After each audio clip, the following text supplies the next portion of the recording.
ಶೆಟ್ಟಿ ಅವರು ಏನಿಲ್ಲ ಅಂತ ಹೇಳ್ಬೋದು, ನಿಜಕ್ಕೂ ಕೂಡ ಒಂದು ರೀತಿಗೆ ಆಘಾತಕಾರಿ ಸುದ್ದಿ. ಹೌದು, ಇದೊಂದು ಸಾವನ್ನಪ್ಪಿರುವಂಥ ಸುದ್ದಿ. ಕನ್ನಡ ಚಿತ್ರರಂಗಕ್ಕೆ ಮೇಲಿಂದ ಮೇಲೆ ಸಾವು ನೋವುಗಳ ಸಂಖ್ಯೆಗಳು ಹೆಚ್ಚಾಗ್ತಿರೋಂಥದ್ದು, ಅಪಘಾತದಿಂದ, ಹೃದಯಘಾತದಿಂದ ಕೊನೆಯ ಸೆಳೆತಿರೋಂಥದ್ದು ಹೀಗೆಲ್ಲ ನಡೀತಿರೋಂಥ ಸಂದರ್ಭದಲ್ಲಿ ಕನ್ನಡದ ಪ್ರಖ್ಯಾತ ನಟ ಗಾಯಕ ಅಂತಲೂ ಕೂಡ ಅವ್ರನ್ನ ಹೇಳಲಾಗ್ತದೆ.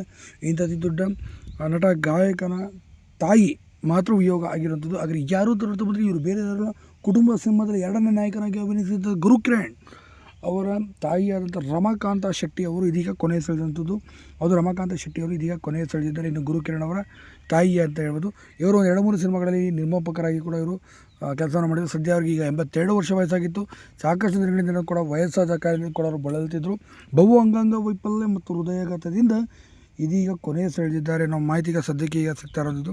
ನಿಜಕ್ಕೂ ಸಿನಿಮಾ ರಂಗಕ್ಕೆ ಇದೊಂದು ತುಂಬಲಾರದ ನಷ್ಟ ಮತ್ತು ಮೇಲಿಂದ ಆಗಿರೋದು ಅತಿ ದೊಡ್ಡ ಆಘಾತಕಾರಿ ಸುದ್ದಿ ಅಂತಲೂ ಕೂಡ ಇದನ್ನು ಹೇಳ್ಬೋದು ಸ್ನೇಹಿತರೆ. ಇನ್ನು ಚಿತ್ರರಂಗಕ್ಕೆ ಅತಿ ದೊಡ್ಡ ಮಟ್ಟಿಗೆ ನಷ್ಟ ಆಗಿರುವಂಥದ್ದು. ಹೀಗಾಗಿ ರಮಾಕಾಂತ್ ಅವರು ಇದೀಗ ಕೊನೆಯ ಸೆಳೆದಿದ್ದಾರೆ ಅನ್ನೋ ಸುದ್ದಿ ಈಗ ಬಂದಿರೋದು. ಇವರ ಆತ್ಮಕ್ಕೆ ಶಾಂತಿ ಸಿಗಲಿ ಅಂತ ನಾವು ಕೂಡ ಕೋರೋಣ.